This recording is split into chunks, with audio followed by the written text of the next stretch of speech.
Welcome everybody, it's Chris Petri. Thanks for coming by again, everyone. Let's have some fun. We're going to do a beautiful seascapes painting here. We're going to do a little small shack along the shore, a boat. This is the finished painting. Let's take a look. So we're going to go over all the details here of how we're going to get to this finished product of this gorgeous seascape painting. We got a house again. We got a boat over here, some small figures we're going to put in there, some gorgeous vertical lines with the telephone poles and the trees and the brush and the gorgeous grasses and weeds along the foreground here. We have all the details, all the brushes you'll need, colors, the techniques, the methods, everything right here.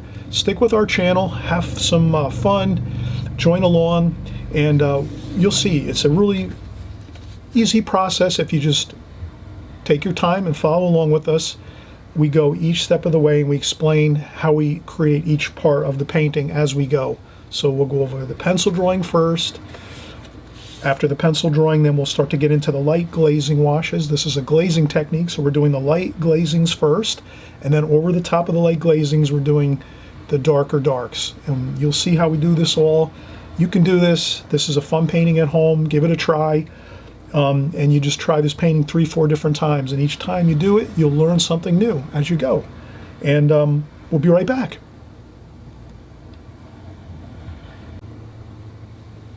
Okay, we're getting back started again here. We're going to do our sketch first, our preliminary sketch, and then our final contour drawing on this gorgeous shore scene. We have a nice little shore house, some ocean, some distant hills. We have some foreground with some grasses. We'll use some different brushes here. We'll talk about the brushes and the colors and everything as we go. So this is pretty much a kind of like paint along as we go. So you'll come along with me here on this journey for this painting. We'll just kind of, you take some mental notes if you want. You scratch down some notes on some paper if you want to, if you need to, if you think, but really you could just work along with the video. You can even hit pause as you go and work, each step of the way. I take a lot of breaks, so as you know, if you follow me for some time, you'll know I'm always taking breaks, usually 2 or 3 at least per video. So you're kind of used to that. If you're kind of new here, and welcome. If you're brand new at my channel, you're just coming by for the first time, welcome. Again, we're doing watercolors, everything watercolor.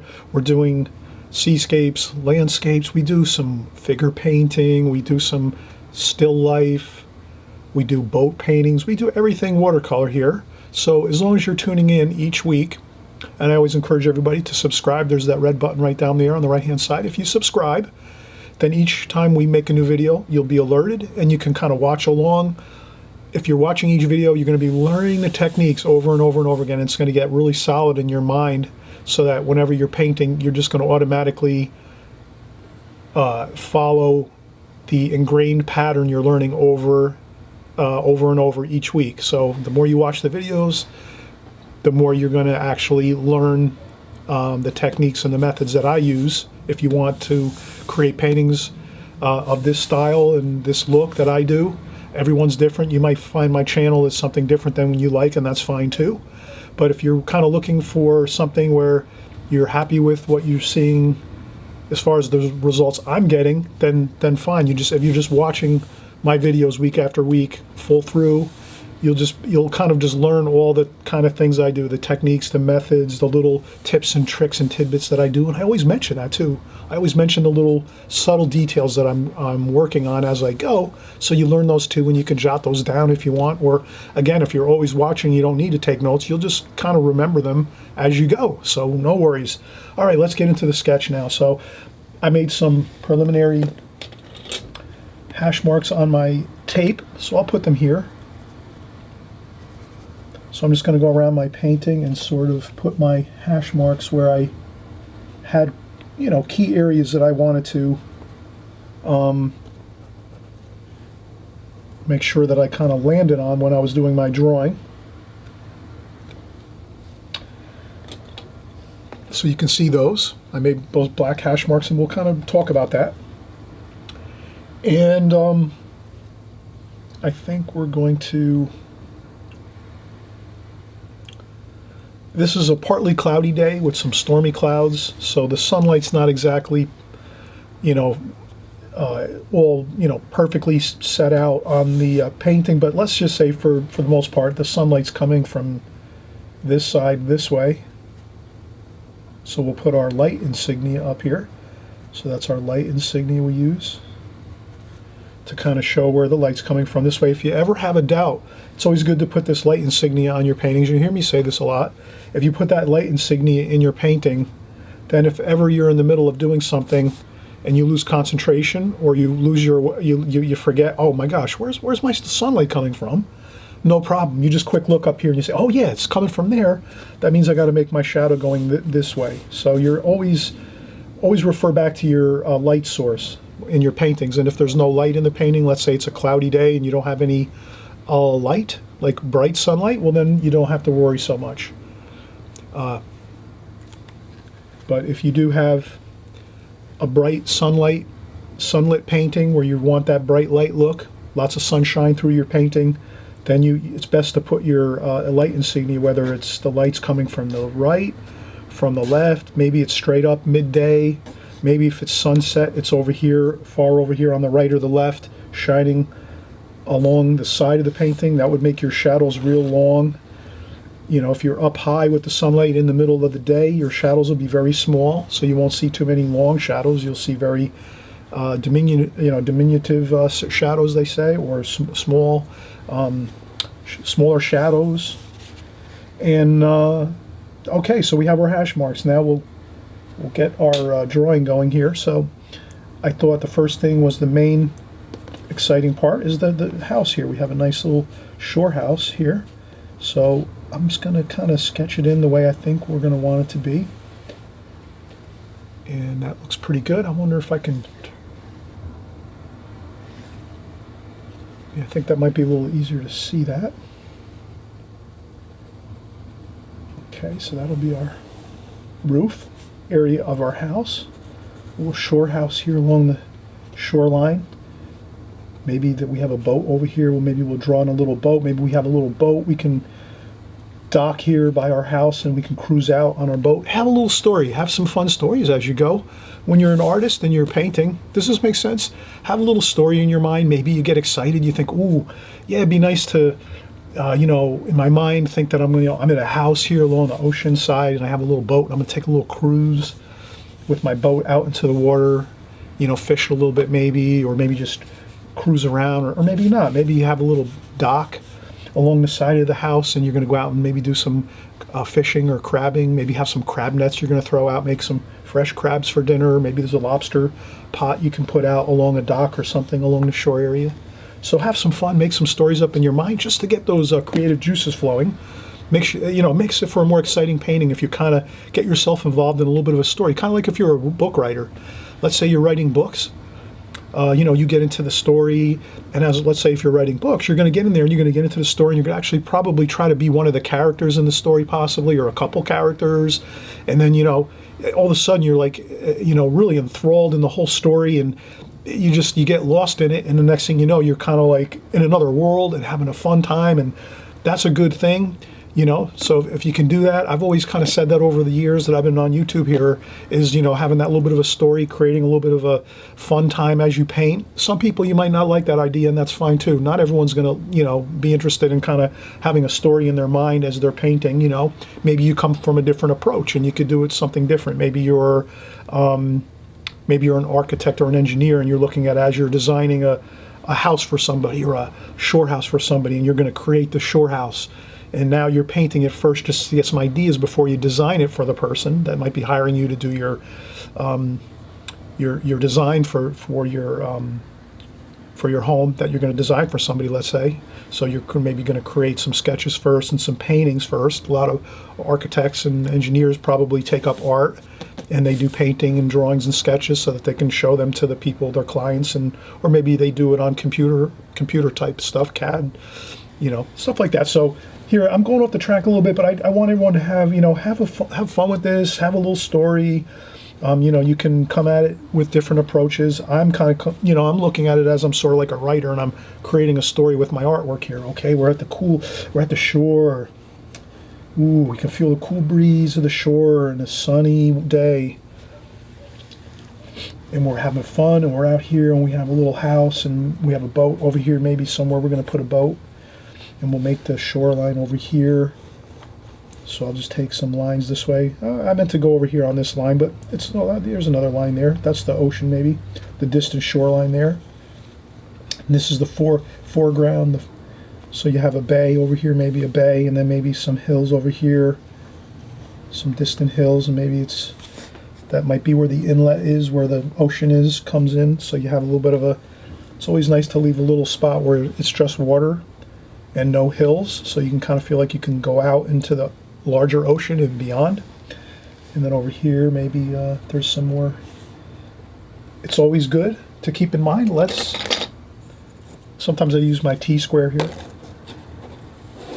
I use my T-square and I just rest it on my pad. And what I do is I can bring some lines straight through things. So I don't want to draw a line straight through my house here. So I'm going to take this and I want to have my foreground the same height. So I just rest my T-square along that line, and I hold it against the gummed pad I have here. This is Arches rough paper. It's got the orange cover on it. And so I just know that's about. And then this here is about here. So I'm just trying to line up my shoreline. So that's the distant shoreline over here, like that. This is the foreground closest to us. This is the distant shoreline, and this is the water here. So we have a little area of water, like the bay and the ocean here. And that's pretty good. So we have the window here. We have the bottom of the eaves of this. So we'll put some wood trim on our rooftop area, and I'll just maybe you can kind of erase a few lines if you have to. We'll get that in there though. They have some trim there, and we're going to have a little chimney here.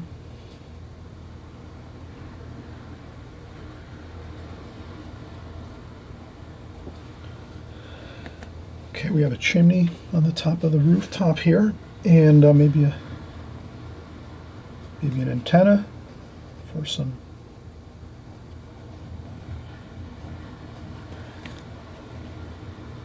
TV. And we're looking pretty good here. We got our house in. We have our window. We can make some panes on the window here. Maybe let's go with maybe we'll go with some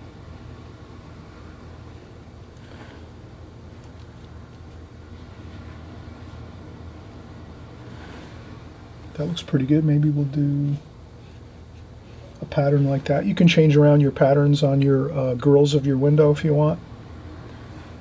And that looks pretty good. And here we might have another little bit of grass maybe over here, and then over here it's more shore and dirt and sand. We can make up our story as we go, and as we paint we can add things in or so forth. Now so we have our house in, we have our distant shoreline in. That's pretty good so far. Maybe it's a good time to take a break. When you're drawing, let's say, drawing can be very you have to use a lot of concentration. So does that make sense? We're using lots of concentration when we're drawing, laying things out. So let's not keep working and working and working, and next thing you know, we're drawing lines in places and we're kind of getting confused. Let's just, I do it myself. I always try to take breaks when I'm doing my, pencil drawings. So usually I'll do maybe two sessions of pencil drawing. So maybe the first 15 minutes like we did here, we did our first part of our drawing. Let's take a quick break. We'll come back, we'll finish up our pencil drawing, and then from there we'll start painting. So thanks again for coming by and joining along with us. Let's have some more fun. Let's get into the story. We're here, we're at the shore, it's a beautiful day. We've got some storm clouds, that's okay too. We're going to do some stormy clouds here with this painting. Makes it more exciting, and we'll have fun. We'll be right back. Okay, we're back from our break, everybody. I hope you're taking breaks. Are you taking breaks? Along with me too as well. I think it's a good thing. Try to take some breaks here and there, but I know some of you like to just keep, motoring through everything, and that's fine too. Not everybody works the same way. I find breaks are really helpful for me, but I realize not all of you are going to want to take breaks. You're just going to want to keep working right through everything, and that's fine too. We all have different personalities. We all have different ways of doing things, and that's fine. You're the artist. You find what way is best for you. I'm only offering my ideas on how I do things, so you can take my ideas and then spin off and do different, things from what I do that make you happier, and things that make more sense for you. But I'm just doing what makes sense for me, sharing that, and then you can, again, take some ideas off of what I do, and work with the way you like to work in your process of your painting and your creating of your artwork. So that's all. I just want to make sure you have the freedom. You're the artist. I want you to have the freedom to do things your way. That's what art's all about. You can do this painting a lot different than I'm doing it, but you might use maybe some of the same techniques I have, but you might use some different techniques than I'm using, and also you might want to, or you might change around the design that I'm doing. You might take this building and move it over here on the left side and maybe do something a little different. So it's all up to you how you do it.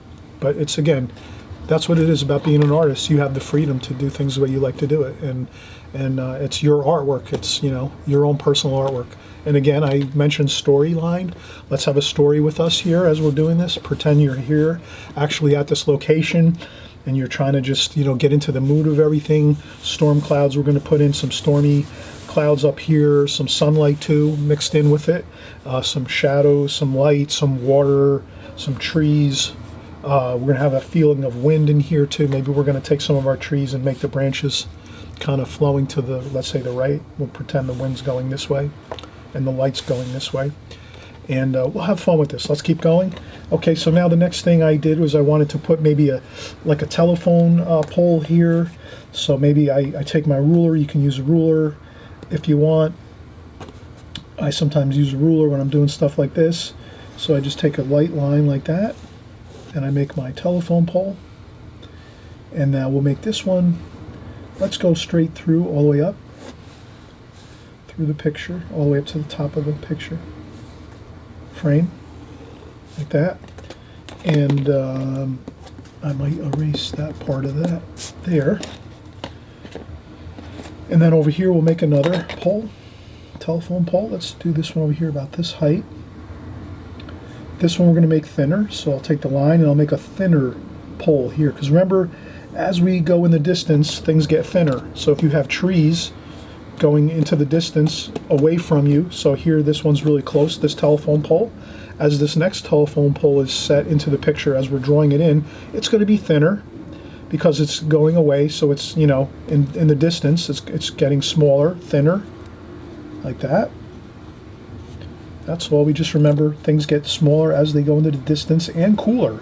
So your colors are going to be more grayed down and cooler, let's say, in the distance. In the foreground here, the colors are more bright, more exciting. And then as we go into the distance, the colors get a little more misty looking, cooler looking, more grayer colors. You don't have to add as much straight color. You can gray the colors down a little bit. And we'll explain that as we go. So here we're still drawing, so we're going to have our telephone pole over here. So let's do that one like that. This one here is larger. Maybe we'll just make a couple lines like this. So that will be out in the distance. Maybe we'll have another telephone pole over here, and this one here is very, very thin. We're not making any double line for this telephone pole. This one is just a single line, and we'll put a little cross on the top, and that's where the cable's attached to, is at the top of the cross member on top of the telephone pole. And this one here, we might have the lines going out this way like that. So maybe there's a telephone pole out here somewhere off the picture that makes it look a little interesting. And then maybe another pole down here, very barely visible, like that. And then maybe we have maybe we'll put another house over here somewhere. So that'll be a small house over here, a little shack over here. That looks pretty interesting. Okay, so we got a lot of interesting stuff going here. Let's do our tree right here. This one we'll do freehand. We're just gonna take our pencil and just start firing in a beautiful tree. Make it kind of, make the lines a little bumpy, right? Trees are kind of bumpy looking. They're not straight lines. And then we make some branches out here. We'll do most of this with the brush. So remember, we're going to use our needlepoint brush. So when we're doing our trees, we always love to use our needlepoint brushes here. So we'll use that when we're painting our trees in, our limbs and branches, and we'll have beautiful results with our needlepoint brush. And we'll have another tree over here, a little smaller. This one might be a little smaller tree here. So we don't want to make all the trees the same size. We want to change. We always want to change the look of our painting. So we try to make maybe a large tree, a small tree, a large telephone pole, a small telephone pole, a small bit of shoreline and distant mountains, a larger section of distant mountains and shoreline and water. So if we can keep changing things and making things sort of non-symmetrical, that's a really cool idea, and that's what I'm using here, is that sort of non-symmetrical look. We're not really going for the everything evenly spaced. We're going with adding things in, you know, in a non-symmetrical fashion. We have the house here is, you know, maybe about halfway, and then the top here, top half is, that might be symmetrical actually. We've got about halfway from here to the bottom of the painting. So maybe some symmetrical ideas work too, maybe just not as many. You'd want to have more non-symmetrical ideas in your painting, and if you have a few symmetrical, like maybe a half and half, that's not too bad. This one looks like half maybe. That's about halfway. So there are some areas here that are symmetrical, but for the most part, this layout, this design is more or less, I'm trying to break everything up, small, large, in that kind of a fashion. So we have our telephone poles drawn in, our distant mountains, our foreground. We have the ideas of just starting out our trees here. So we have a smaller tree over here. We're going to do most of that with our needlepoint brush, so we're not worrying about drawing in the pencil lines so much.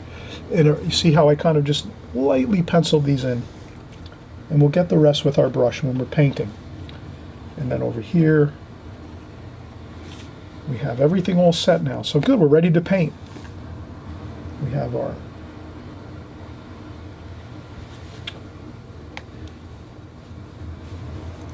antenna, TV antenna here, we have chimney here, we have our distant shack over here. I think we're good now. All right, again, I'm going to say it. Let's take a break. Let's take a break, everybody, okay? We'll come back in 5 minutes or so, 10 minutes, and we'll start painting. But this is really the main thing. Once you get your pencil drawing in, it's fun from there because you're just going to be really getting the painting going. Lots of beautiful watercolor washes. We're going to show you how to do a wet and wet technique. We're going to use the wet and wet glazing technique here. We'll use the glazing technique. We're going to do a wash over the whole painting and then come back, let that dry 100%, and then come back and do our darker darks. So this is, again, a painting where you're going to be taking some breaks here and there, and we'll get started in just a few minutes. I'm going to take a quick break, get a cup of coffee downstairs with my coffee machine, and I'll be right back. All right, we're back from our break, everybody. Let's get back into it here. So now we're ready to paint. So before we're going to paint, let's just kind of take some notes here. I want everybody to kind of remember that you can always, if you're ever having maybe an idea of like, I wonder what brush Chris is using, or I wonder what paints Chris is using, what colors, I wonder what palettes Chris is using, or what brushes. Always remember, all you have to do is type in to YouTube search. You just type in my name, Chris, space, Petri, and then type in the word in YouTube, a YouTube search, right? You just type my name, Chris Petri, and then you type in what the idea you want to, what brushes. So you just type in Chris Petri, brushes. And And then you'll probably see 5 or 6 videos I've made recently, and some going back a little ways, maybe a year ago, where I cover all the brushes I use, what the exact names are, the brands, the sizes, things like that. Or you might say, oh, I wonder what colors Chris is using. Well, you can just type in Chris Petri and then type in colors or palettes. Chris Petri palettes. So all you have to do is Chris Petri brushes, or you type in Chris Petri palettes or Chris Petri colors. You could put in any, if you're interested in painting a lot of boats, let's say, you type in Chris Petri boats.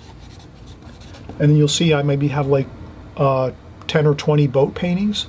So anytime if you want to refer back to maybe some of my other videos that I have hundreds of videos in my archives on YouTube. The only thing I say is some of my older work on YouTube, I didn't have my equipment wasn't that great. I started out with an iPhone actually to do my first few videos for the first year, and then after that I kind of upgraded from there, but I always tried to upgrade my equipment as I went. So over the last maybe 6 or 7 years on YouTube, I've upgraded my equipment numerous times. So now I'm using a really high quality camera, a really good microphone, good lighting. I bought some expensive, pretty expensive lighting for my videos. So my videos look a lot better. They sound better now.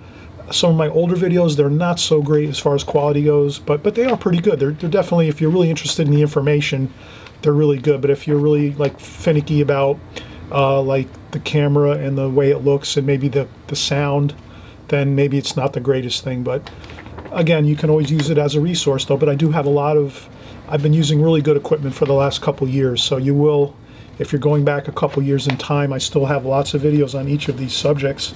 I've done a lot of videos on all of these subjects over the last couple of years with my good equipment. So you're going to see good quality videos for these topics. So for here, if you just type in brushes, Chris Petri brushes, you'll see the brushes I use. And again, if you subscribe down below, you'll see that red button. Subscribe, please subscribe. Hey, I don't want you to miss out on all the fun stuff we're doing here. So remember, if you hit subscribe, you're going to automatically be alerted when the new videos come out each week as we're working, week after week, month after month, and year after year. You're gonna have the new videos coming to you, and you'll be alerted so you don't forget about us here, and that'll be great. So you'll join along with us, and you'll keep learning and growing as a watercolor artist, and your paintings are going to get better and better, I guarantee it. So just a little bit of more information on my videos that I have going back a little ways. So here we're going to use a couple new brushes. Maybe we don't use these all the time. You'll see these. If you're new here, maybe you're just new, first time coming here, thank you for coming by. We have some brushes. We'll use some flat brushes or square brushes here. So we'll use a few of these. And then we're going to use our standard round brushes too. We'll use a round brush. We use mostly round brushes I use, but this painting we'll do some more square brush or flat brush. And we always use our needlepoint brush for our fine lines and things like that, which is important. And I think we should be good. And maybe a smaller brush for smaller details. I'll use sometimes like a number 4 or a number 6. And these are all round brushes here. These two are round brushes. So that's a number 6 and a number 4 round brush. And then we have a needlepoint brush. This is a number 10. Number 10 needlepoint brush. And these are 2 flat brushes or square brushes. And this one is a 30 millimeter, which is about an inch and a quarter, approximately. And this one here is maybe like a quarter inch, or not, maybe 3/8 of an inch. And this is a recab, number 12 recab, Kolinsky natural hair square brush. And this is a synthetic. This is a Da Vinci synthetic flat brush or square brush. So these are the brushes we're using, just so we have an idea of what we're going to use. And maybe I have another smaller square brush here and there. Maybe this one too, a Princeton. This is a Princeton Neptune 1/4 inch square brush. So maybe we'll use this too if we need to. So I have a couple extra square brushes on hand. I have a few more. These are some smaller ones. This is a really super small one here. This is another Princeton. Princeton makes really great brushes. So I have 3 Princeton brushes here that are, in the more smaller sizes, and then you saw the other ones here. So just I want to cover my brushes a little bit. And again, if you want to see more details about my brushes, you can always type in Chris Petri, and you type in brushes, and into YouTube you'll see my whole array of brushes. Well, oh, I forgot to mention we're also going to use a Hake brush. We're going to use this one too for our grasses in the foreground, and that's the Hake brush, medium size. I got this one from Joe's Art Stuff. Really good prices on Joe's Art Stuff. So I get a lot of my brushes from Joe's Art Stuff, especially my Hake brushes. I have 3 or 4 sizes. They make them really wide, so if you want to do a really large painting, you can use a really wide Hake brush. This is a medium size, and they have even a smaller size. So we'll use this Hake brush too. Alright, so let's get started. First thing we're going to do, fresh clean water. So I'm going to empty out my water bucket. And I'm going to fill my bucket here with more fresh clean water. So we always want to have fresh clean water here, especially with our initial washes in the sky. We want to keep the water clean. And so we have that. I'll use my square brush here, my Da Vinci square brush. So we're going to use this. We're going to wet the paper. So we're doing the glazing technique again. If you're just tuning in, we're using the glazing technique. Earlier in the video we talked about using different methods and techniques with watercolor.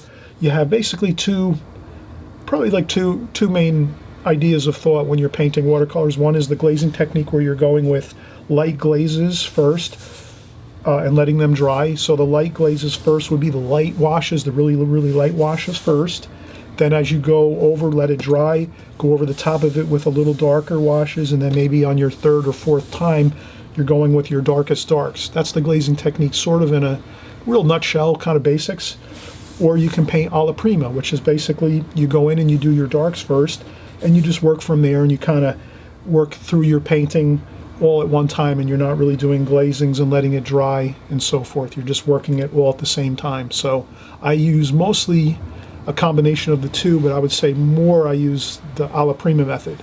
But I do like the glazing technique too as well, and I use that quite often. So glazing technique, let's start it out. Let's get some beautiful wet paper here. Let's slosh on that water. See how I'm just getting the water on there. Fresh, clean water. Let it flow across the painting. I'm going to put a very light coat of water on the bottom here, so I'll just kind of wisp that nice watercolor, the water, not the colors yet. So we're doing some nice light dampening of the paper down here. Okay, light dampening of the paper down here. We sloshed on some more water up here. I'm splashing some on there too. I'm throwing it on there. Have some fun with this. Fire in that water. There you go. You're going to win the battle with watercolors, all right? There you go.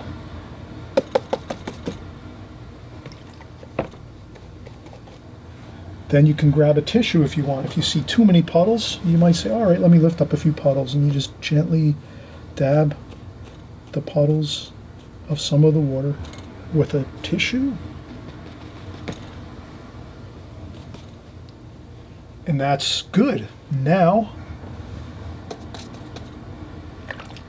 we're going to get our colors, and you're going to be amazed at the colors we're going to use right now. We're going to use our blues and purples and some black, some ivory black, we're going to make the sky colors. So let's start out. We'll stick up here. We have some ivory black. You notice I'm using a newer palette. When I create paintings with larger paper and I do a larger painting, I like to have a larger palette, maybe like this. So that's why I have this palette. And this palette's really cool because you can kind of see my colors really. I try to always have my colors from warm to cool. So you can kind of see all the warm colors on this side, and as you transition across this way, you're seeing the cooler colors going this way. And I have this on my videos. When you type in Chris Petri palette, you'll see I have this palette here, and I show you all the colors, what the names of the colors are. Right now we're using ivory black and now some Pines Gray. Pines Gray and ivory black. And then some purple. Let me rinse my brush off. Some purple. So I'm going to kind of keep the colors like so. I'm going to work them all like this and just leave them sort of across from where we're working from. So this is some French ultramarine blue. There's some beautiful Prussian blue. We have some cerulean blue.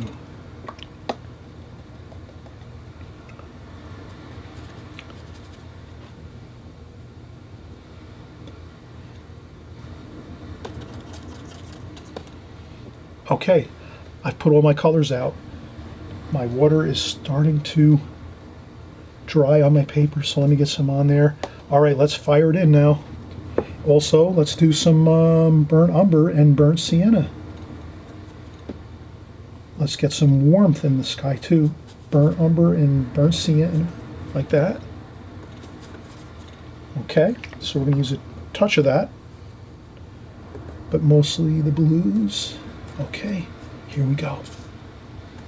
Wow, look at that, just fired in there.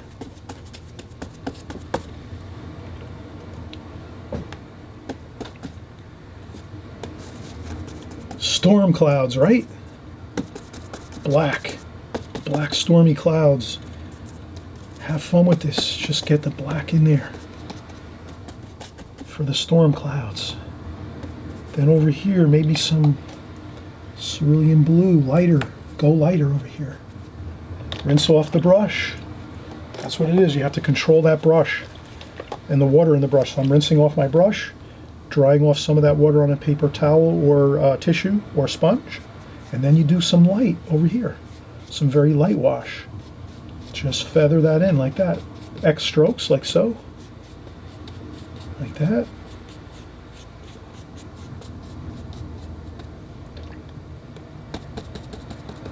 Add some more water, so I rinse off the brush, tap off just a touch of water, and add some more water on this.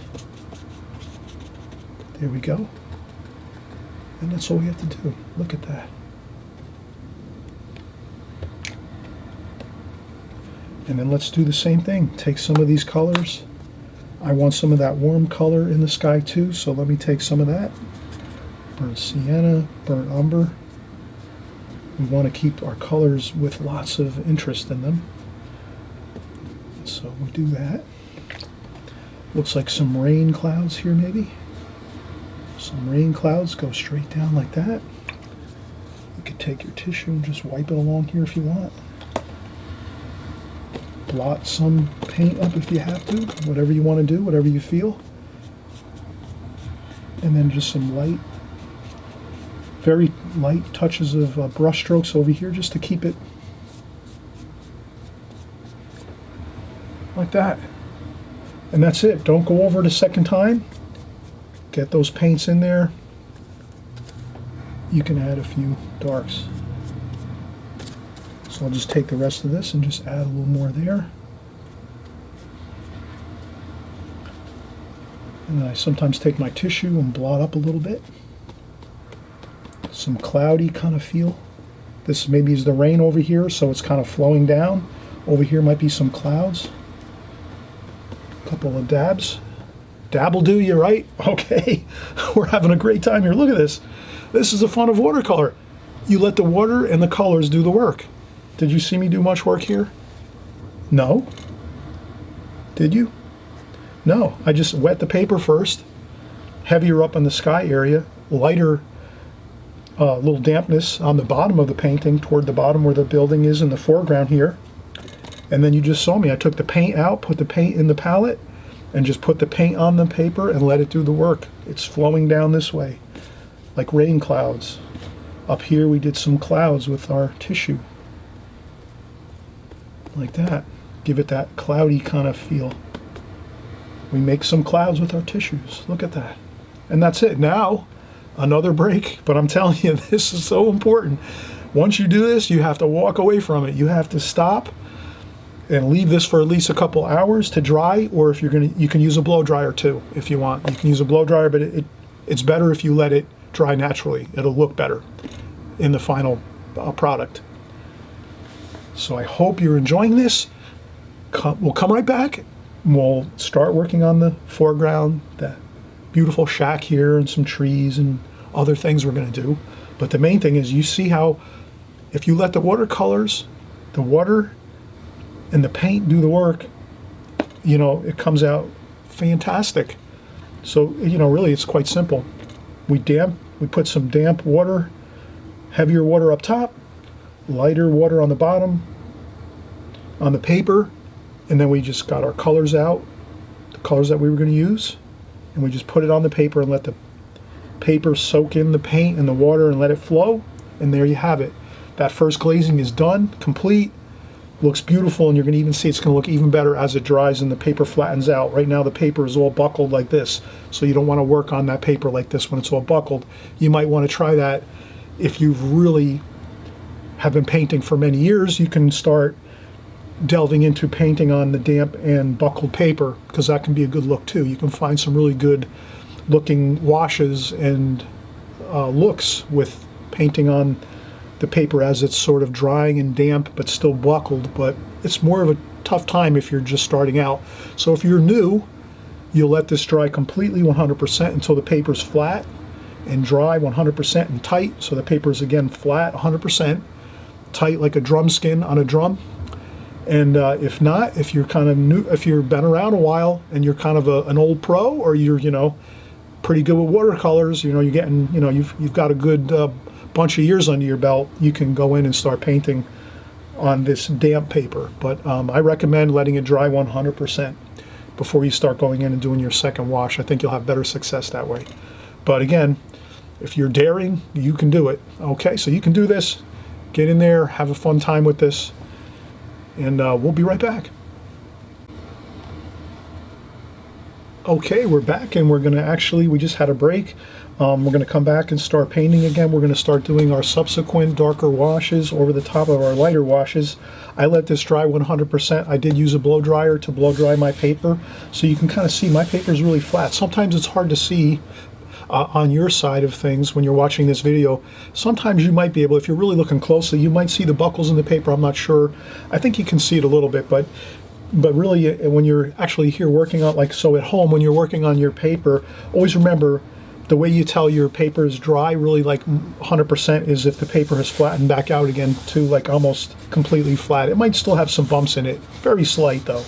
And that's how this is. So I took my blow dryer and took my time for about 5 minutes and just took the blow dryer and just kept going easy across the whole top of the paper, back and forth for about 5 minutes until pretty much everything was flat again, the paper. So the paper's like, you know, 98% dry. And that's what we want to have when we're going back in now to do the rest of our painting. And this is just going to be so much fun. We're going to have a great time here. And again, I'm into the story. Have you gotten into the story here? I hope you're putting yourself into the story of this painting.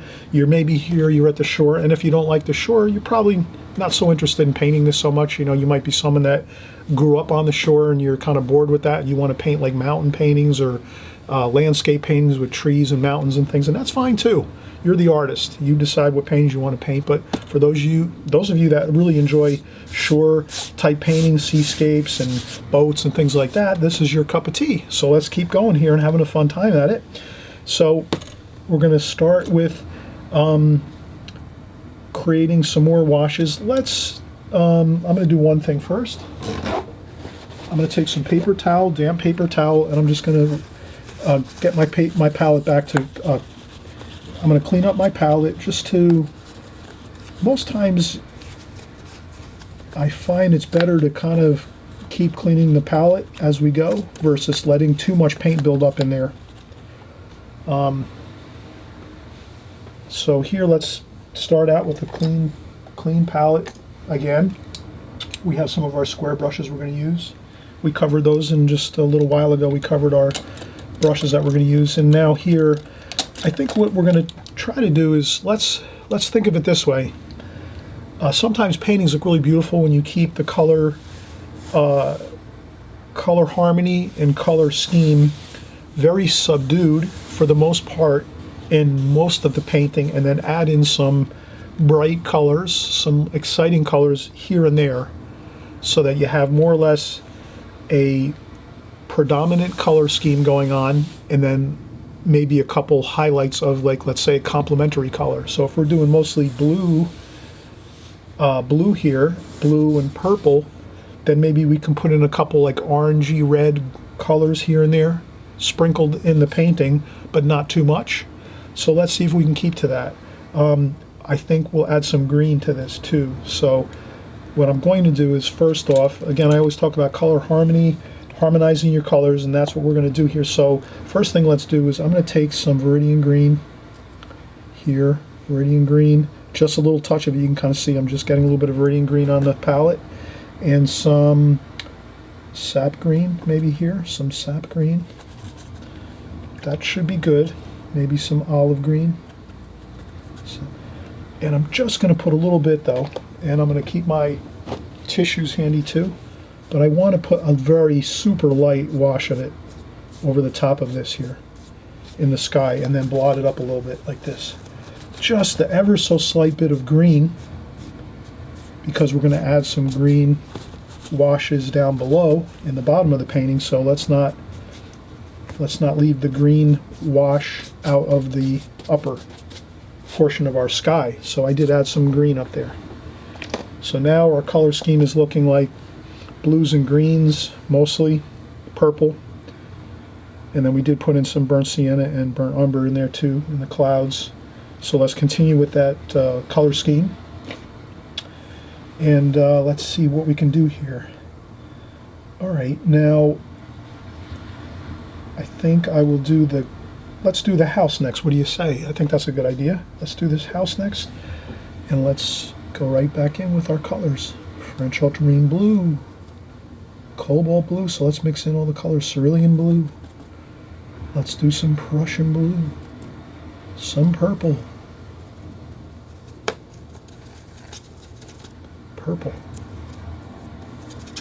let's get some blacks too, ivory black, Payne's gray.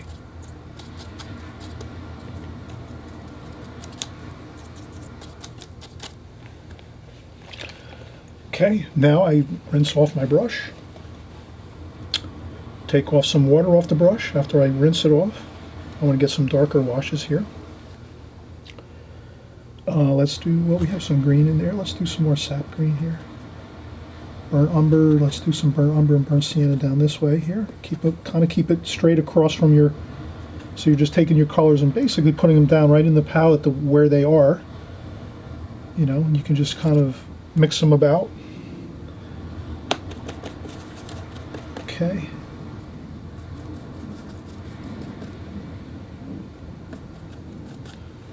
Okay, so I want to get some darker washes now, so let me add more.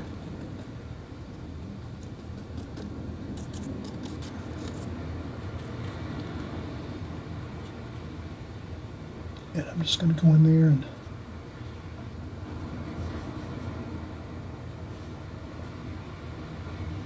so I'm just going to take the darks and just like, I'm just going to go around that tree in that one area there. You can kind of see that.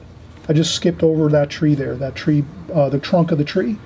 I just wanted to go around that one. The rest is okay. You can take your thumb and do a couple little branches like that with your fingernails. That's fine. And then here, we're going to go down this way. And you can notice my washes are, and then you can go in reverse to get some of those grasses and things. You can go in reverse with your brush. Here we'll do the same thing. I'm going to leave that there a little bit, some branches.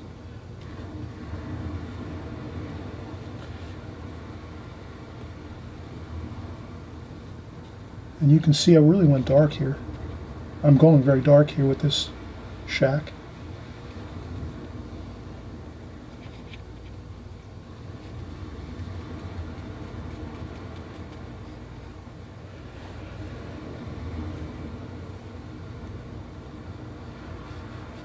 All with the flat brush. Just have a fun time with your flat brush. You could take your flat brush and get a nice point on it, like that. And then you can just do the window grills of the window, like that. flat brushes or square brushes are really fun to use. So you can do that. You get some beautiful effects. Let's see, for the roof, let's use the same colors. Let's just maybe make them a touch lighter. The trim on the, we'll do that later, the trim underneath the roof edge, the fascia boards. So the fascia boards underneath this roof here. So you have your roof here, the shingles, or it could be a metal roof, you know, you can design your roof the way you'd like. And then you'll have your fascia trim, which is right along here. That's right underneath the roof, the fascia trim. And so we'll do that next. But I think we're good here. We have a really good looking color scheme. We're sticking with the same colors. We're not deviating. We're kind of keeping with that blue, green, purple kind of look. Then and if we can stick with a square brush too, we're going to be happier, and the look of the painting is going to be better. So we could start using a round brush right now, but I'm going to avoid using a round brush because actually, can you imagine this? If you stick with the same brush for the most part throughout the whole painting, it's going to have a harmony to it as well. So the same thing with colors. Does that make sense? If you harmonize your colors throughout a painting, that's going to look really beautiful. It'll be very pleasant looking, your painting, as well as if you use just one brush, maybe let's say, or two brushes. Let's say we just use the square brush, and that could be smaller square brushes as well. So if we just use maybe like square brushes and our needlepoint brush. So if we use our square brushes and our needlepoint brushes, that'll be perfect. We just use those two style, basically just the two. Flat brushes, or square brushes as they call them, and our needlepoint brush. We use those two and we're set. So let's do that. Let's keep to that game plan. And I'll try to stick with my largest brush as I can for the most part as I go. So I have to think about that. I want to try to lighten up the wash just a little bit. And I'm getting some different colors here. Greens and blues, purples. And I'm going to rinse the brush off. And maybe we'll make this a lighter roof. And I'm going to make this a roof with maybe some, maybe this is a tin roof, a metal roof. So I'm going to make this so that there's those fine lines of a metal roof, like so.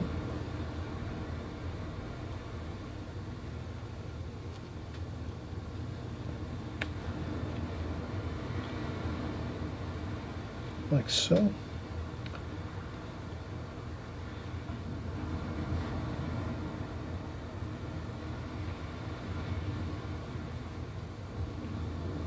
There we go. Perfect. Look at that. Now we could take some other colors, maybe just add in some, you know, kind of spruce it up a little. Let's not leave it all one tonal value. Let's keep our tonal values changing if we can. And I think that should be good there. So here you just hit and miss. A couple spots here and there. That looks pretty good.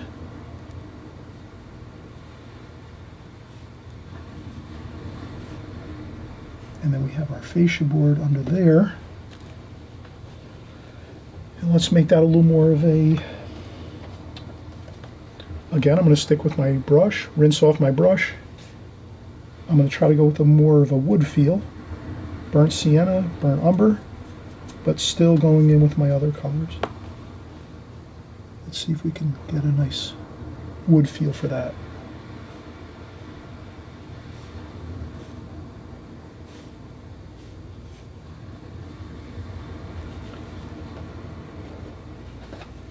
And I just try to get a couple of those lines going through.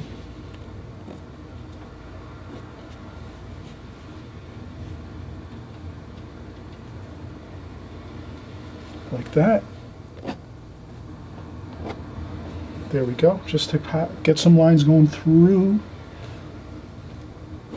There we go. Looks good.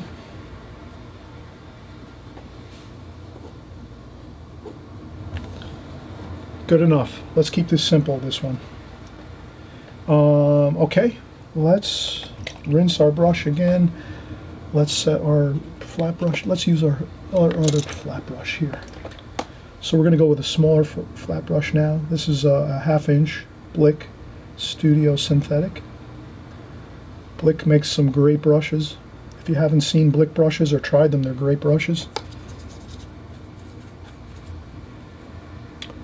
And let's get some darker darks. So I'm going to mix some French ultramarine blue, Prussian blue, ultramarine violet, Payne's gray, ivory black. A little bit of, take a little bit of paint off, and let's get our chimney in here.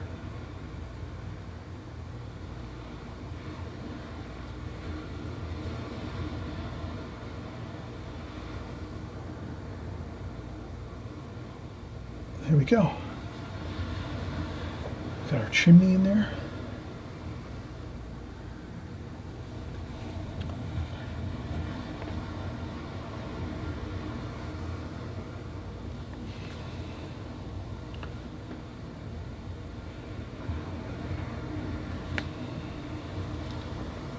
Let's do our antenna. We just take our brush, get a good point on it by just taking the brush with the paint. Can you see that? Nice. This is a synthetic round, a 1/2 inch. Synthetics are great because they don't hold too much water. If you use a natural hair brush, it's going to hold more water. Synthetics hold less water, which means you have a little more control. But I still like to tap on my brush on a tissue or a paper towel or a sponge before I go in and start painting, because that always is a big help. You don't want paint running everywhere, and so that's all we had to do there was just dry off that brush a little bit, and then we have our antennae. And there we go, just a couple little indications of some antenna there. That looks good. And as you can see, we're really coming along beautifully here. Let's keep going for the gusto. Let's go in and do some distant mountains. So now we can take our distant mountains and make them the same color. No need to change up the color scheme. Let's just keep with the same color scheme. Distant mountains, keep your eye on that line. If you have to, you break out your ruler again. Does that make sense? Break out your ruler and just say, oh, let me double check before I paint it, because if you paint something and it's not the correct line that you're painting, that can really affect it and really kind of make a really unpleasant line on your painting. And you are realizing, you absolutely know this, right? When you're painting watercolors, it's not too forgiving. You kind of have to get it right the first time. Not perfect, but so I'll just say, hey, let's make sure we double check here, okay? Yeah, that's the correct line. We can kind of see that, right? So that distant shoreline like that is the correct line. We know we're good. We just take a quick ruler and make sure we do our due diligence to... and then here, let's get in some purple and green. This is a more distant shoreline, so we can keep this kind of lighter.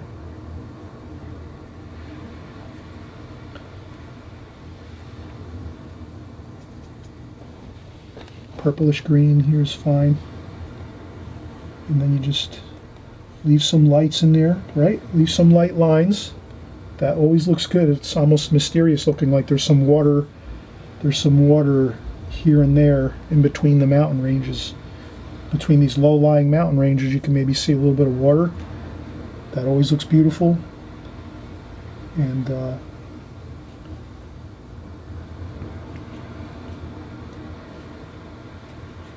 I think we've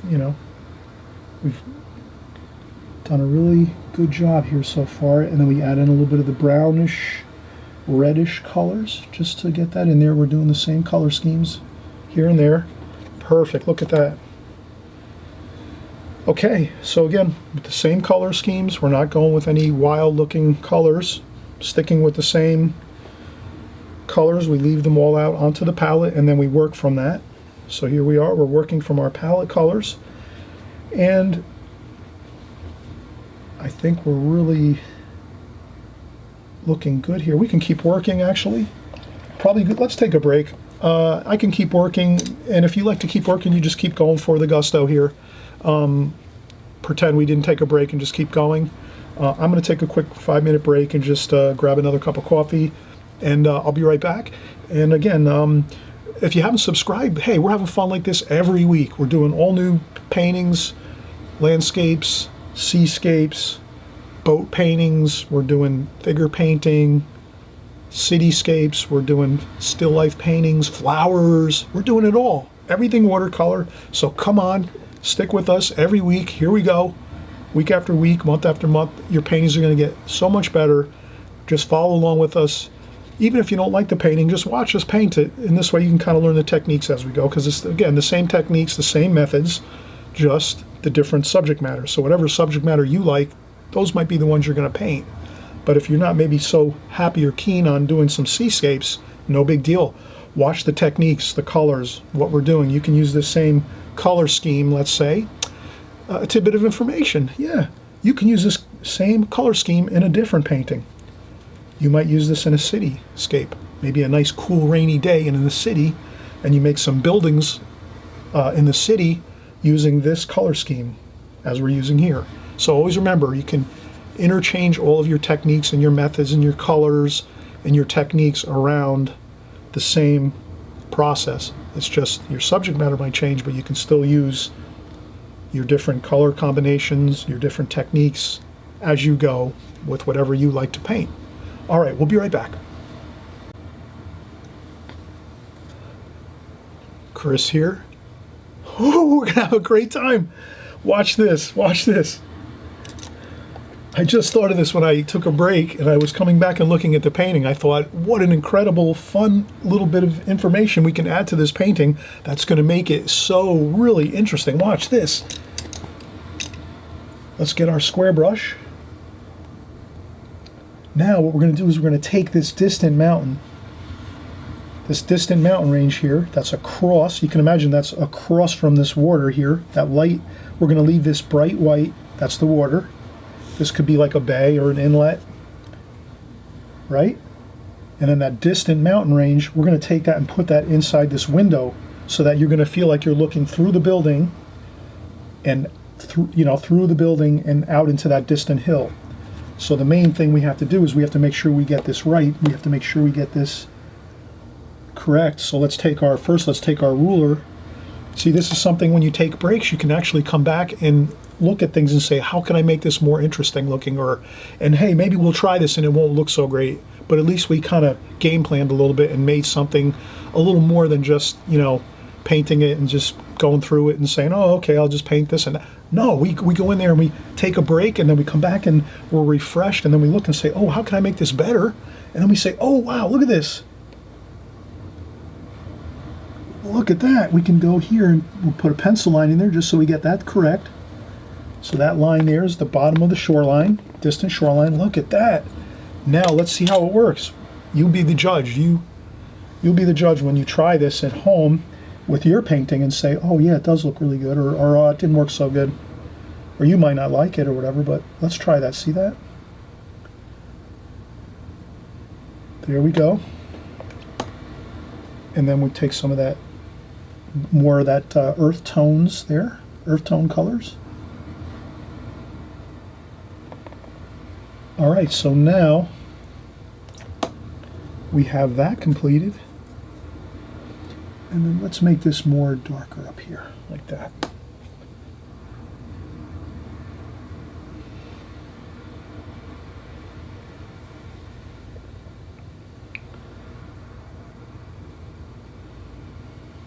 And then we can take this.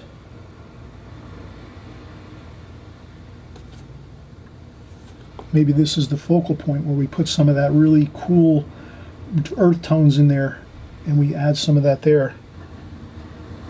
So maybe let's Let's add some darker darks though. Let's make that really dark in there. Let's go black, ivory black, Payne's gray, ivory black, burnt sienna, Prussian blue.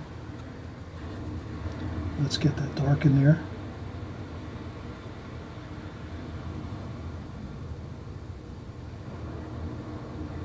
See if we can leave the windows like that. See that? Look at that. Now the key is, maybe I'll take my, I could scratch this out a little bit with a, like that.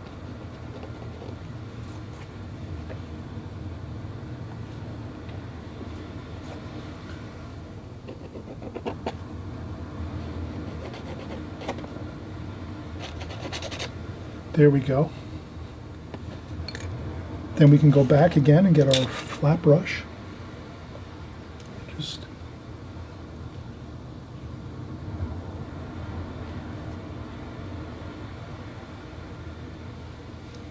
and we can touch that up and make that just look a little bit, look at that, wow.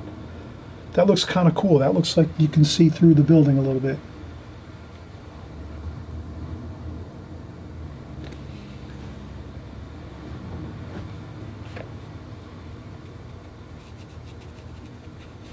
There we go.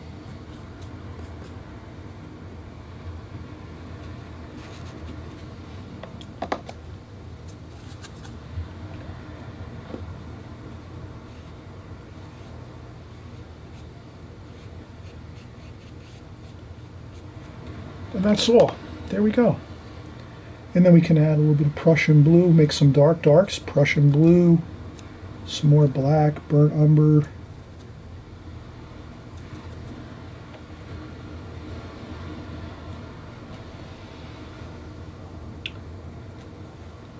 That looks pretty good. And then we can start doing it over here too. So now you can see I'm sort of using this brush here. It's a little smaller.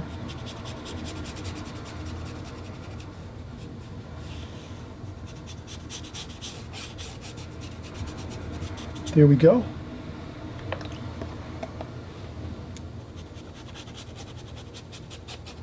Have some fun with this. See how I'm just kind of scrubbing along here? And then maybe, you know, we're going to do this distant building here.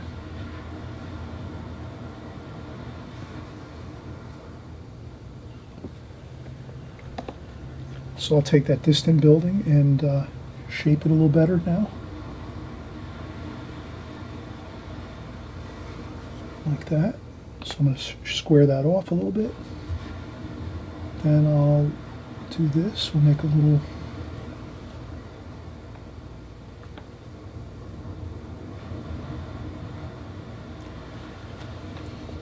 Then we'll do a lighter super light wash for the roof.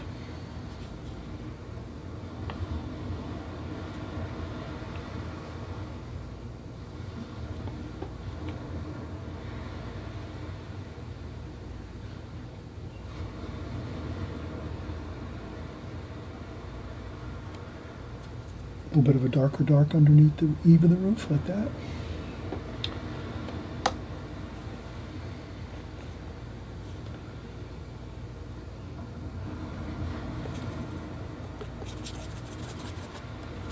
I'm just trying to get some color here.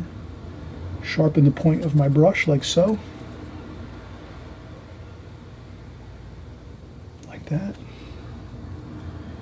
We could do this pole too here. Telephone pole here. We can just do that nicely. Doesn't have to be thick line. The line can be broken up and kind of like that. Doesn't have to be perfect. And if you have an issue where some of your washes are running together, you can blot up. And we'll go back in and we'll touch that up later. You can always go back in. One of those really fun tidbits to know is you can always blot up something and then go back in and add back in your darks again. Does that make sense? So if you see some things that are blending together and looking funny and sort of you're losing the shape of what you're trying to paint, because a lot of times we're painting our shapes in. So we're painting our building shapes in, the rectangle of the bottom and then the rectangle of the rooftop, and we're trying to keep the roof light and the bottom portion of the building darker, let's say. If you saw how I was working here, and all of a sudden when I did the darker bottom and it started to bleed and cauliflower up into the roof area, not a problem. That's the problem of when you're glazing. When you're glazing with your paints, you might want to do your light wash first, let that dry a lot, and then go back in and do your dark underside. So I tried doing the dark and the light at the same time, and they started to blend together. And when that happens, all you do is you just blot up, let that dry, and then we'll go back in and do a darker underside of the building, so we can keep that really sharp, nice looking rectangle of the rooftop on this building. And I'll explain that later when we go back in and touch up this building over here. But it worked good over here. We kind of, since this is a little larger, we have more control over this. When we're starting to do smaller buildings like this in the distance, they get a little more, you know, iffy. So, but we'll cover that as we go and finish up the painting. But for the most part, we're looking really good here. I think we're really, I would say let's do the foreground, and then we'll do the trees, and then the final, we'll do some more telephone poles and trees once we do the foreground here. So let's do the foreground. I'm going to use the hockey brush. Now that's the only other different brush we're going to use. So let's get the hockey brush. I'll wet that with some water. Take some water off with the tissue. Then we're going to take the hairs and splay them out like so. So we always do this with our hockey brushes when we're making grasses and things like that. And there you go. Then you go in and get your favorite colors. Sap green, burn umber, burn sienna. Careful not to get too much paint. That's the key here. Some Prussian blue, some cobalt blue, some French ultramarine blue. We'll even get some ivory black and Payne's gray too. There we go. Okay. I'll touch the hockey brush into some touch of water, not too much. And then I just try to get a little bit of everything mixed up in here, like that. And then I kind of get the brush to look like this. And then we just kind of do some of this. We need more water, so we pick up a little bit of water in the water bucket, and we get a little more water in there, and then we add a little more paint.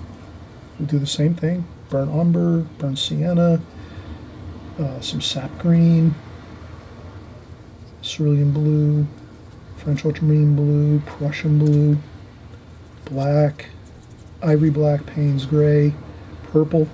Get a mix of all the colors we've been using. We get that, and there we go. And then we kind of try to maybe dry off the brush a little bit like so, and then get that, splay that out again. Let's see how we get with this here. Much better.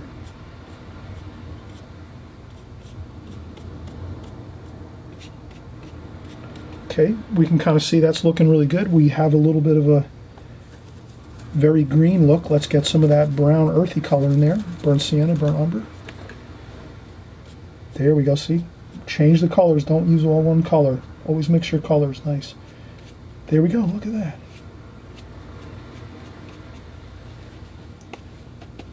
And then maybe we'll do let's do a darker tree. Go into more the blues, the blacks, the purple. A little bit of the darks. Get the real good darks going here.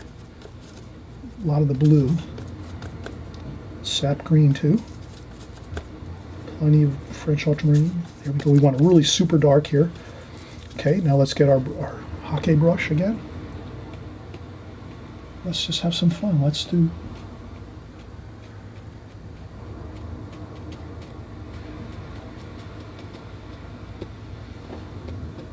like that. Look at that. Wow.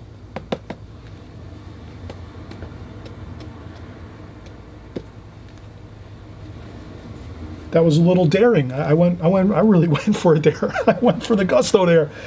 You know? You got to fire it in when you're doing stuff like this. You can't just, You know, you got to fire some stuff in once in a while. Have a fun time. I did some fun stuff here. This was really going for it. I was really, you know, that's dangerous. I did a lot of work. We did a lot of work on this, didn't we? All this building over here. But I saved some of it. You can see through the book. That's the thing. You have to leave a lot of airspace, a lot of air in here. So when you're doing like trees and things, you want to leave a lot of light in there, in between the branches and the brush.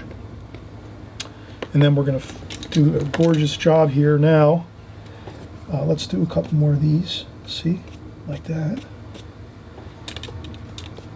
So I'm just doing a couple more. There we go. Rinse off the brush. Dry off the brush a little bit. And we'll get some of these warmer colors.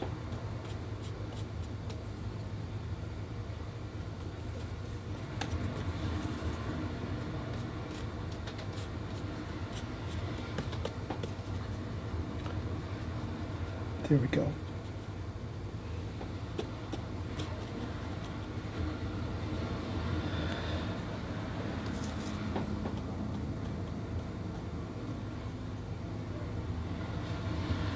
Okay, now we're going to start going in and using our needlepoint brush.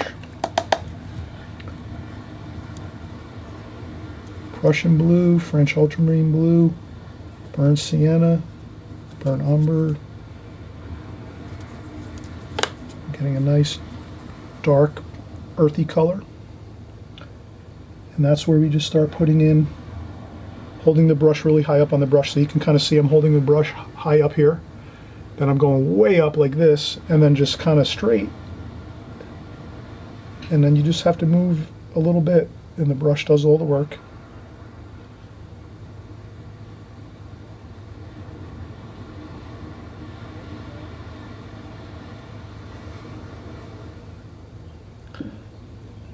And if you just get some of those lines in there, that tells the whole story of the branches and the things like that. And same thing here.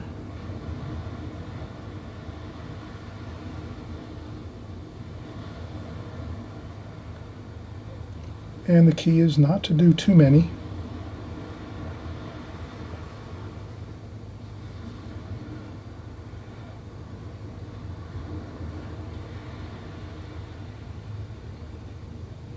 Good enough there. And then here, the same thing.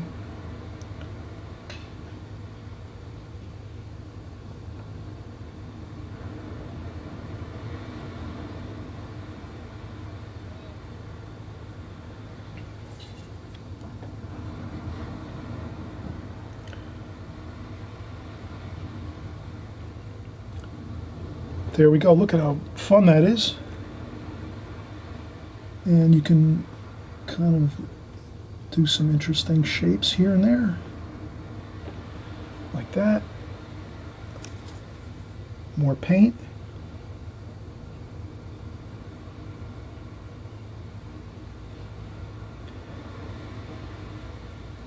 Then you can do some more, fill in some more of these here. Just some quick wispy grass shapes and things, some twigs. Then we can do this here.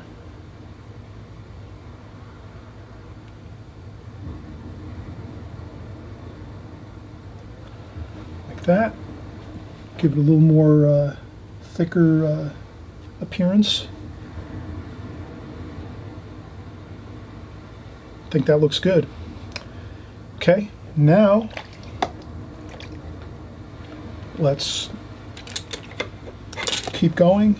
Let's get our telephone lines in here.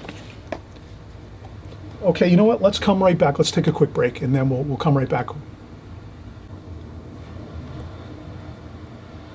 Okay, we took another break, everybody. Hey, thanks so much for coming by. Again, if you're here and you're just starting out as a new watercolor artist, I really salute you, and I'm so happy that you're getting into watercolor here at this channel. Again, we just came back from a break, so it's a good time just to chat a little bit, maybe talk about, if you're a watercolor artist, you're just starting out, perfect channel. You can come by each week here. You'll see all the same techniques and methods as we go. And then also too, if you're an old pro and you've been painting a long time, hey, you have some fun time here. You can try out these new ideas here. This is pretty much paintings that I'm creating from scratch. I might most ideas from other artists here and there, and of course, but I draw from a lot of different artists to try to get my ideas. But at the for most part, I try to put my own spin on things. And the main thing is I'm trying to basically get everybody kind of seeing the techniques and the methods that I'm using over and over again. So it doesn't matter what I'm painting. I could be painting this shore scene. I could be painting flowers. I could be painting a figure or a landscape painting with trees, whatever it is. If you're just following along with the same methods and techniques I use with my same palette of colors, you're really kind of set. You'll just get used to the colors. You'll get used to the methods, the techniques, how I use my brush, my colors, my water. And you'll just automatically be kind of going in the same direction that we're all doing on this channel. So if you're following along with this channel, you can hit that subscribe button below on the right hand side, and that red button there, right over there on the bottom right hand side, hit that subscribe button. This way you can follow along every week, and you just keep going, you keep learning, keep trying new things. If something like this is too much for you, try a small piece of the painting. Maybe just crop it down. A lot of times I tell students to crop things down if you can. Sometimes I use these. These are just 2 L's. So I have two L-shaped pieces of paper, watercolor paper, and you can drop them down on a painting and you can make a smaller painting. So you can do that. You can make this a smaller painting like so. So you can paint smaller parts. You could maybe just paint this shack like this, like that. So, I always say, if you are kind of new to watercolor, it can be very helpful to kind of shrink down what you're doing. Maybe like if you're going to paint this scene, maybe you can paint the shack one time like so. Then you maybe can paint this here, the tree, the distant hills, and the small shack here in the distance. And if you practice those 2 parts, then you can take the whole and make a larger painting. So there you have it. You've practiced 2 sides to the painting, the distant kind of more smaller parts, the distant areas, and then you paint the larger shack area, and there you have it. You've practiced both sides first, then you put it together and you make the larger painting. So that's always a good way also too, a good technique if you will. That's just a little tidbit of information. If you find that you want to sort of, if you're newer to watercolor and you want to, maybe too much information on one painting gets to you and it's harder to accomplish a painting. If you try smaller parts first, you might have an easier time of it. I hope you'll try that method if you do seem to be having issues sometimes with too much information in one painting. So that's a good way, and we'll continue on here. So we're going to go with again the same colors: burnt sienna, burnt umber, purple, Prussian blue, cobalt blue, French ultramarine blue. So we're getting a mixture of colors, and now we're going to do we're going to stick with our game plan of drying off our brush a little bit. We don't want to put too much paint on the paper. Rather go with less paint at first. So here we're going to do the telephone pole here. This one goes right up through the painting all the way to the top and out of the picture. Can you see that? And you can also use the tissue and lift up a couple spots. Like that. Make it dark and light as you go up.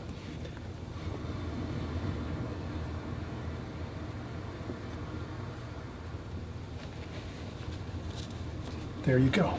Perfect. Now we're going to do this telephone pole next. Let's rinse off the brush, dry off the paint. We'll make this one a little bit lighter. Dry off some of that water and paint, so because we don't want to go too much. There we go.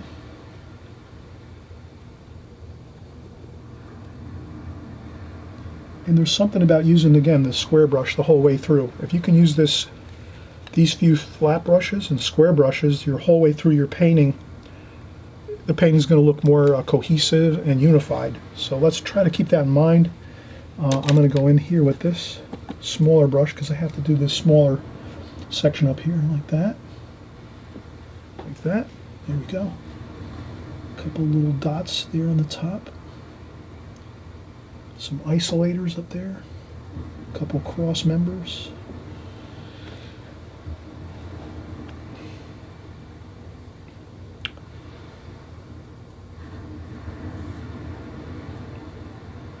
And we'll just do a couple little small climbing pegs.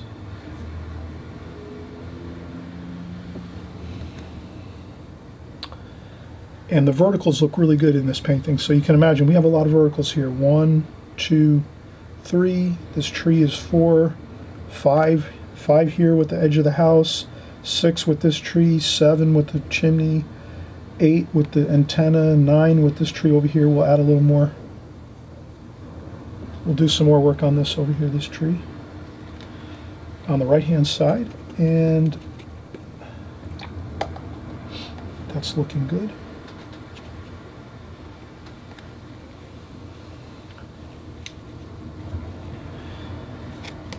And look at that, we are really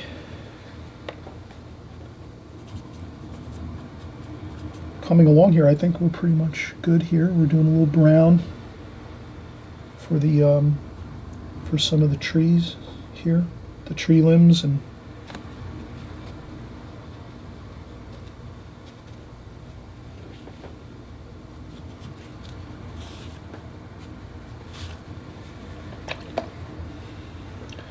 okay, now I'm going to do a little bit of splashing here.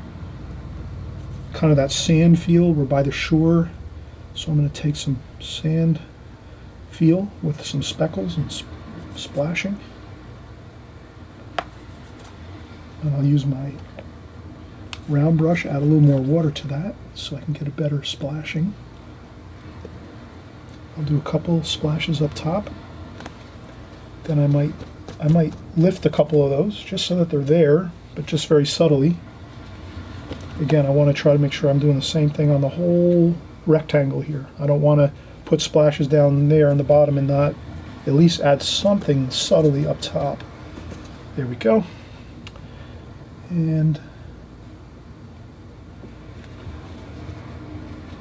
okay, so we have that there. Really nice look here, earthy look. A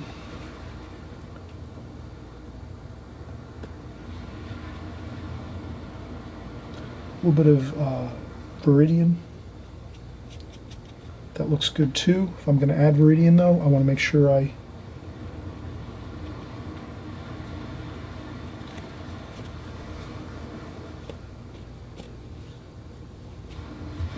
if I add Viridian here and there, let's make sure we add it up top in the sky. So I'll just do very super light Viridian.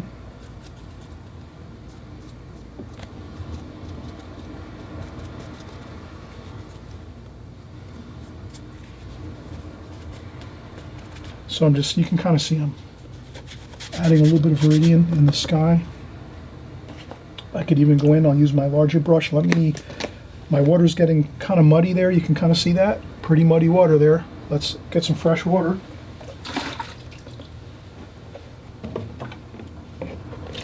So I added some fresh, clean water. This way I can get some of that Viridian in a little bit easier. There we go. Some more Viridian.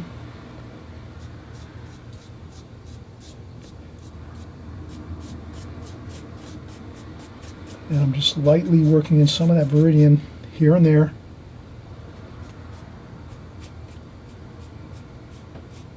Maybe some across here like that.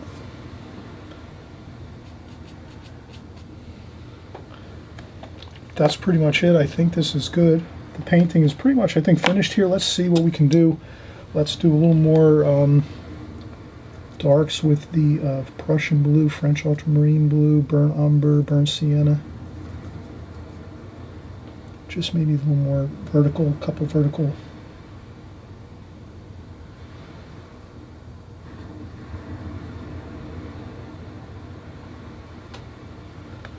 There.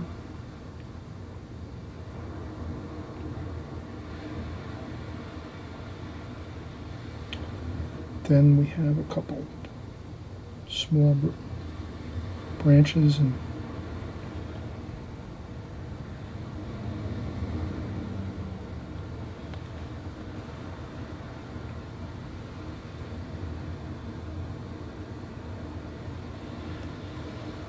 then here we said we would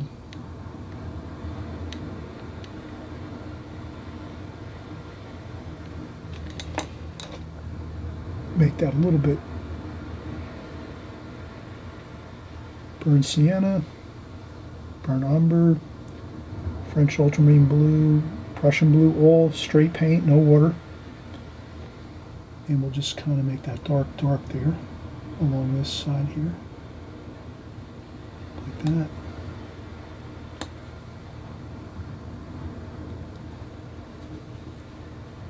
Then I dry off some of that paint. And then we can kind of do this, so we get a little bit of that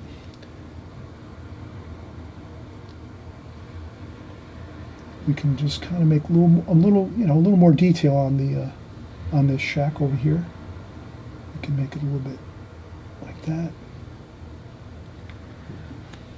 That looks pretty good. If we have to, we can always blot up a little bit. Sometimes we can take a tissue and just kind of shape it. Make a nice point on the tissue and just press down on it like that. There we go. So sometimes you can lift some paint real strategically with the tissue by just molding it a little bit. It might have to be a little damp. You might have to dampen the tissue a little tiny bit, but it's got to be sort of dry anyway to get the paint to lift off well. And I think this is, I probably can do a little better over here. Burnt umber, burnt sienna, sap green.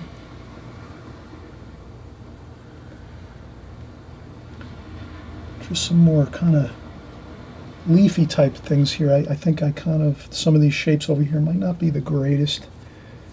Let's take a look at that. See if we can get some better shapes here like that. So I'll just use this.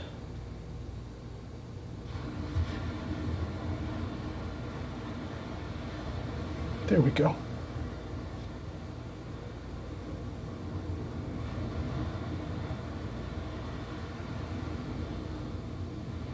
And again, we don't want to overwork too much, but you know.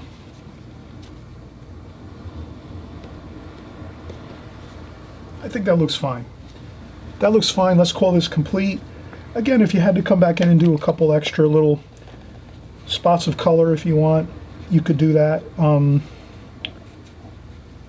I think this is pretty good. Maybe we could add a boat, maybe a distant boat here. So here would be, this would be a good spot here for a boat.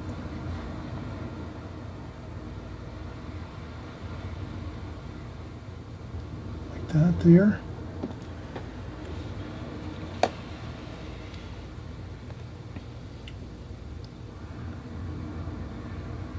And then we just have a mast there like that.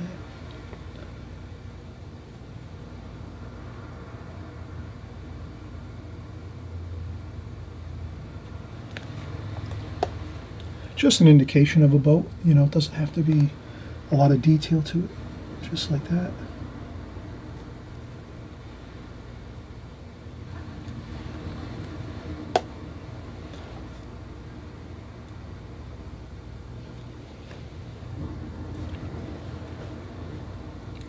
And we can make a little darker darks here on the bottom of the boat.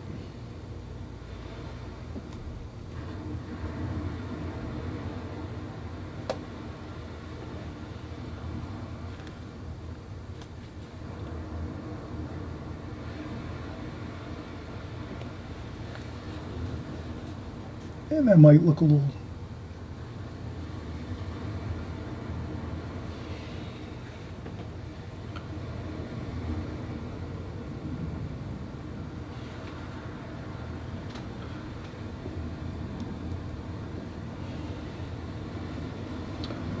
And maybe we just add some more interesting color. Maybe we add some cadmium red a little bit here. That's where we can do that little touch of like more interesting color.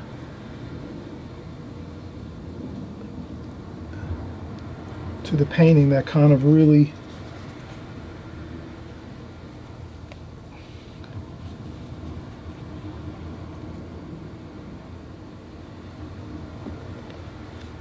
a little bit over there too, maybe a little bit of orange, cadmium orange.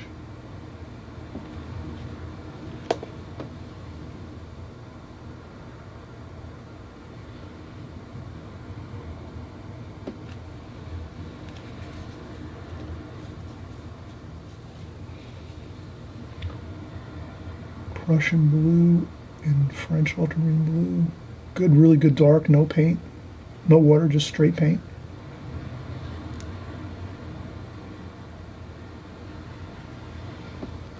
Like that.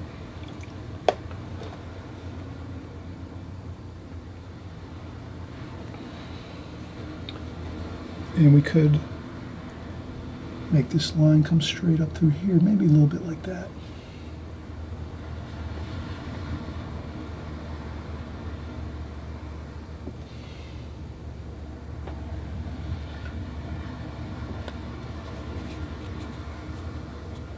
There we go.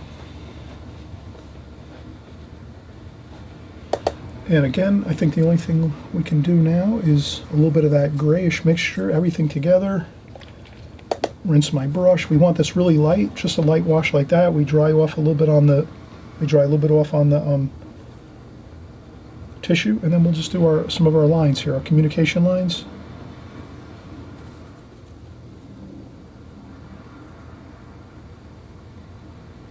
We could darken it up a little bit with just burnt umber, burnt sienna, French ultramarine blue, Prussian blue. Let's do that. Let's get these lines in. Good way to practice these lines is give them a couple practice runs first. Okay, 1, 2, 3. 1, 2, 3. 1, 2, 3. We want to kind of make them rounded. Like so, like that.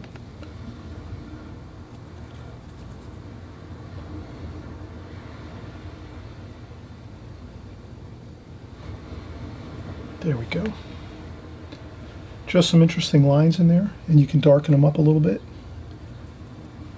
in a couple spots.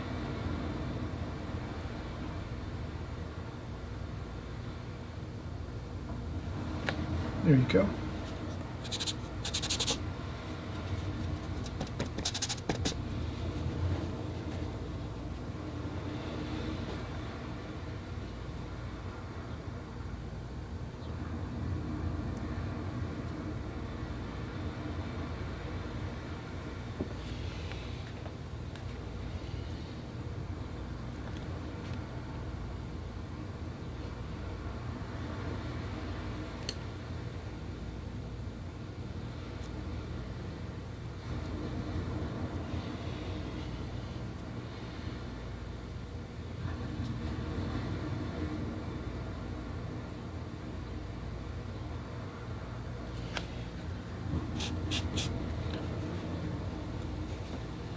All right, that's fine. We don't want to fuss around too much. We could put some figures in. Maybe we'll put some figures in here.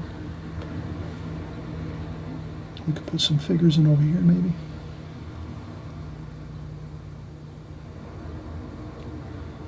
Some indications of some figures here, maybe over here too as well.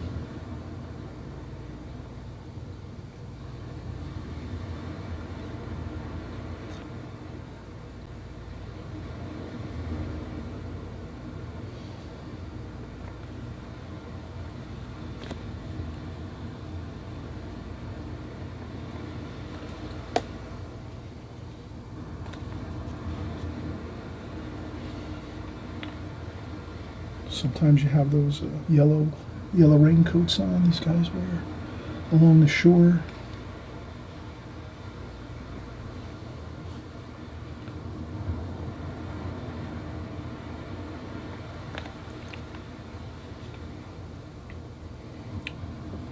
And we'll put some more, dry off some of that.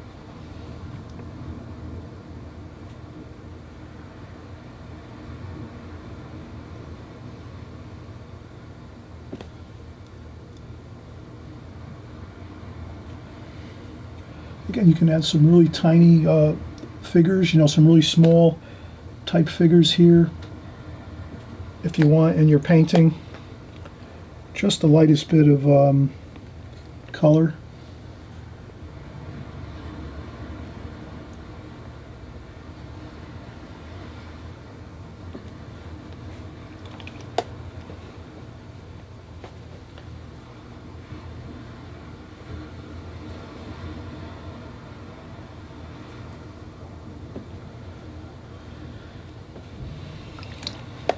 And that's good. A couple of seagulls here, maybe.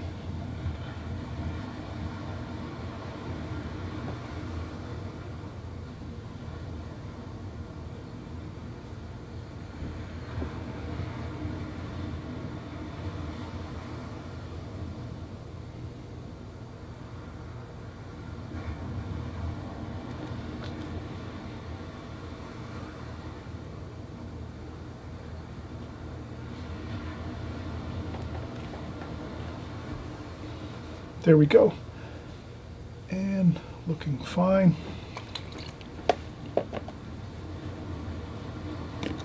Okay, everyone, thanks for stopping by again. I got lost in the details here. Sometimes you can do that. Have fun, get into some of the details, but keep them very minimal. Be very careful at the end of the painting to do really subtle, detailed, additions to your painting. Once you're kind of, 90% complete, go real sparingly on your details. You can kind of see I just did very little things like the wires for the telephone lines. I did very lightly, a couple tiny figures in there, very sparingly, couple seagulls here along the shore, some shorebirds in the air here, not too many, just a few over here. And I think that's really all that. And the boat, we did a little extra, did a sailboat here. So I think if you keep to those few things and not get too carried away with too many details, you can really have a nice, pleasant, pleasing painting at the end, and not getting overburdened with too many things going on in the painting, to keep it somewhat simple. So thanks again so much for watching. Please subscribe if you aren't, thumbs up if you like the painting, and if you don't like the painting, thumbs down, that's fine. Leave comments too. I'm always excited to hear your comments. I really enjoy hearing everybody's comments about the painting, questions, and also too, just again, if you're subscribing, you'll be with us here every week as we go forward. We're painting every week, new subject matter, and we keep sticking to the same mantra. The techniques and methods all stay the same, so if you're here on this channel and you're following week by week, you're going to learn the methods and the techniques that'll get your paintings looking better. You'll have a better time of watercolor, and you can do this.